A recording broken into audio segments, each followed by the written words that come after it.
আমি অভাব দেখেছি। আমি ফিক্সড ডিপোজিট ছাড়া কোথাও কোনো টাকা জমাতে পারিনি। কেননা অর্থের অনেক ক্ষমতা, অর্থের দ্বারা অনেক কিছুই করা সম্ভব। বরুণ চক্রবর্তী এই কথাটি বললেন। তিনি একজন ভারতের টি-20 বোলার এবং ভারতের অন্য ক্ষেত্রতেও তিনি বেশ নিয়মিত স্পিন বোলার এবং কেকেআরের হয়েও তিনি খেলেন। এখন কথা হচ্ছে, বরুণ চক্রবর্তী এই কথাগুলি বললেন, তাতে কার কি যায় আসে? হ্যাঁ, অনেক কিছু যায় আসে। বরুণ চক্রবর্তী এই কথা বলেছেন যে আমি যদি 30-40 লক্ষ টাকা দিয়ে ঘড়ি কিনি বা একটা দামি আসবাবপত্র বা দামি জিনিস কিনি, তাতে করে আমারই ভালো লাগবে বা আমারই কিছু হবে এমন ভাবনা চিন্তা আমরা ভাবি।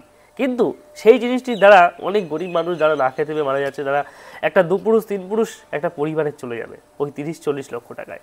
কিন্তু বরুণ চক্রবর্তী এই কথাটি বললেন এবং তিনি এই বললেন যে আমি একবার খুব শখ করে 3 লক্ষ টাকা দিয়ে একটা ঘড়ি কিনেছিলাম, কিন্তু সেই ঘড়িটা পরে আমি আর বাইরে বেরোতে পারি না বা বাইরে আসি না।